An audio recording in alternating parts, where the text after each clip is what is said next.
ओम श्री साईनाथाय नमः। ओम श्री साईनाथाय नमः। ओम श्री साईनाथाय नमः। सभी साईं भक्तों को नमस्कार। कथा प्रारंभ करते हैं। पिछले भाग में सुनाया था कि बाबा ने एक भिखारी को भेज दिया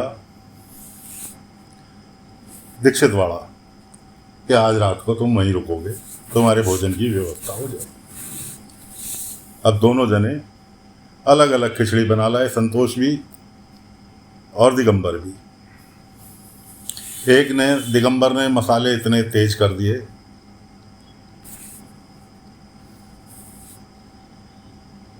कि मुंह में रखते ही साथ ही से पसीने आ गए। दूसरे ने, संतोष ने,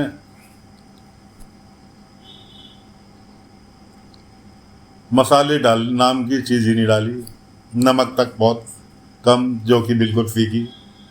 अब दोनों भिखारी से पूछने लगे,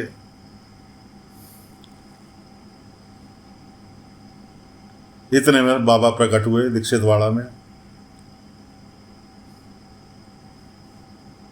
कि साईं कैसे खाऊं, एक बिल्कुल बेस्वाद और एक में इतनी के मुंह से आग निकलने के लिए तैयार।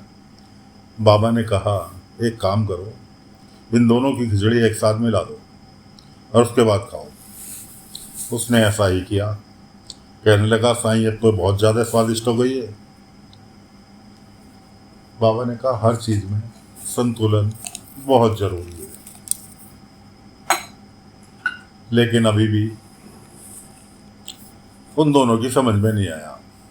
अगले दिन सुबह फिर दोनों जने साईं के पास कि साईं शिरडी से जाने की कब आज्ञा मिलेगी। बाबा कहने लगे, तुमने तो एक भी भक्त को खुश नहीं किया। जिस दिन भक्त को खुश कर दोगे आकर परमिशन ले लेना। इधर ये दोनों परेशान थे, उधर इन गौरी और नीलकंठ। गौरी सोचती थी कि मेरा पति एकदम चुप रहता, कुछ बोलता नहीं, कोई सिर पर भी चढ़ जाए तो नहीं बोलता। दिगंबर बहुत अच्छे हैं, ऐसा होना चाहिए था मेरा पति।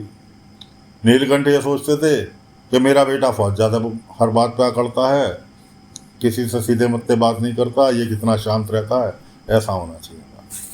दोनों पहुंच गए बाबा के पास। बाबा ने कहा, मैं तुम्हारे मन की बात समझता हूँ कि तुम दोनों क्या कहने आए हो। फिलहाल एक काम करो, तुम दोनों एक दूसरे को एक एक काम बताओ। उससे पहले बाबा उन दोनों से कह चुके थे कि तुम खाना प्रसन्न तो किसी को कर नहीं पाए।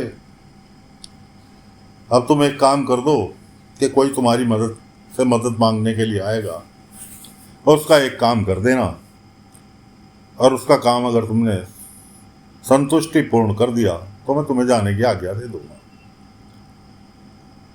दोस्तों, हम सभी लोग, आप भी शिरडी जाते हैं और कोशिश करते हैं कि ज़्यादा से ज़्यादा वहाँ समय बिताएं, लेकिन ये दोनों ही शिरडी को एक तरह से कैद खाना समझ रहे थे।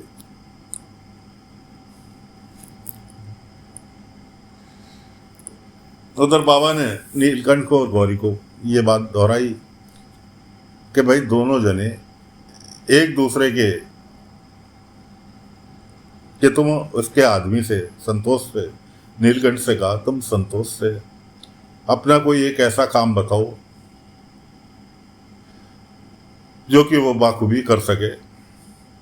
यही बात गौरी से कही, गौरी तुम दिगंबर को कोई एक ऐसा काम बताना जो वो बाखूबी सही ढंग से कर सके। अगर सही ढंग से कर दे तो मुझे आके बता देना। अब दोनों जने गए।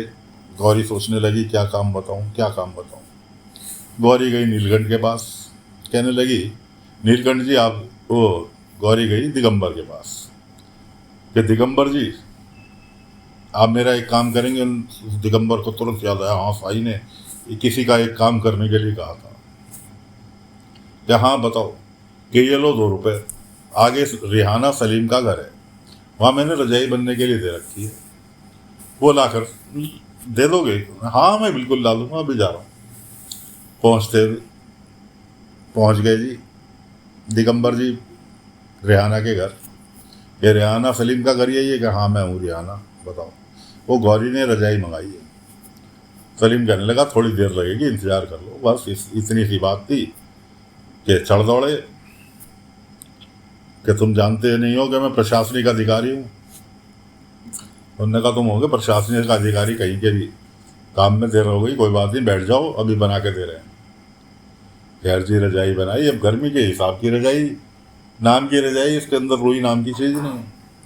इस बात पर चढ़ दौड़े कि यह रजाई है, इसमें रुई नाम की चीज़ नहीं है, लूट रहे हो तुम। ये वो सत्य बात सुना के कहने लगे ये पकड़ो, जितने का काम उतने पैसे, 1 रुपया दे के चले आए, जबकि गौरी ने 2 रुपये दे के भेजे थे। आखिर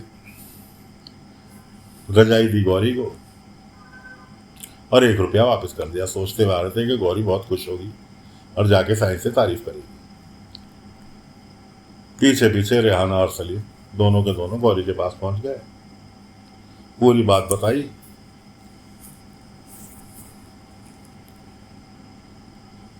गौरी ने उनसे माफी मांगी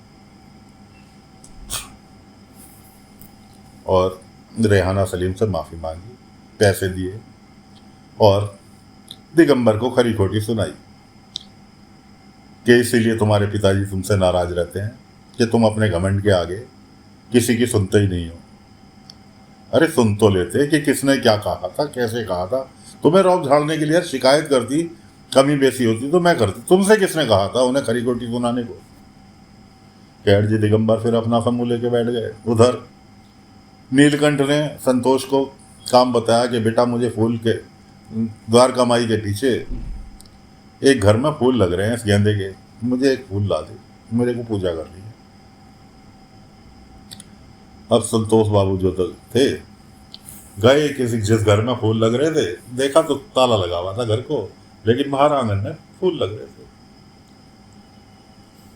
एक फूल तोड़ा और चल दिया। इतने में घर का मालिक आया और चोर चोर कह के पकड़ लिया। पूछा तो काजी नीलकंठ काका ने मंगाया था। चल मुझे लेके चलते रहे, नीलकंठ काका कौन है जिसने मेरे घर से फूल चुरवाया तेरे से।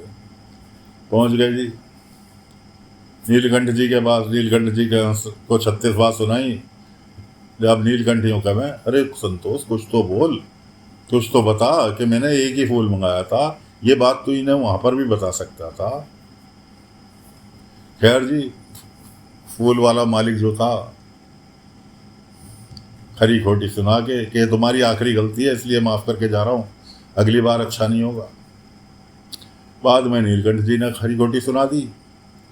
किसको? संतोष को, कि जब भी तेरी गौरी तेरे से परेशान है। अरे मुंह में दही जमा के बैठा है क्या? कुछ तो बोलता।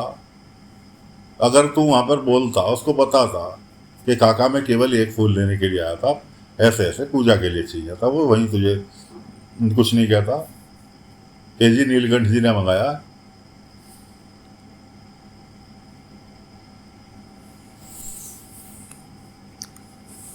इस तरह से ये काम भी विफल हो गया।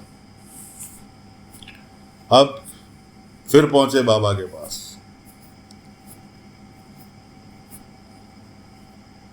बाबा ने कहा भाई मैंने तुम्हें 2 रास्ते बताए कि जी नंबर 1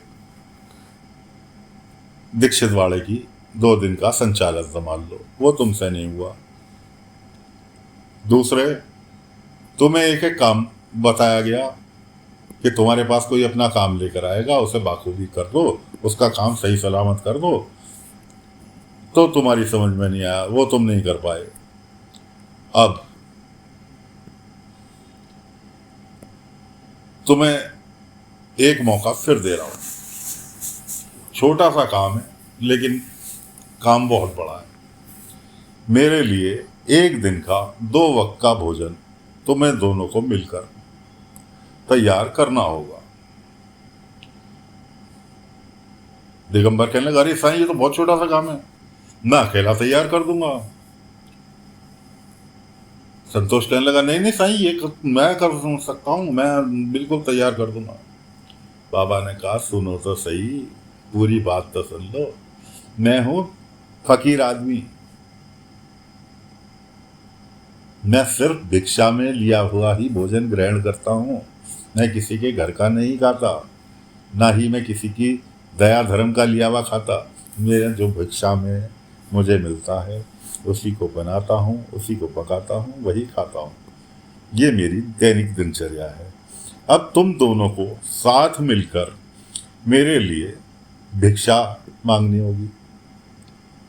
भिक्षा में जो मिलेगा वो उसे पकाना होगा मेरे वक्त के लिए।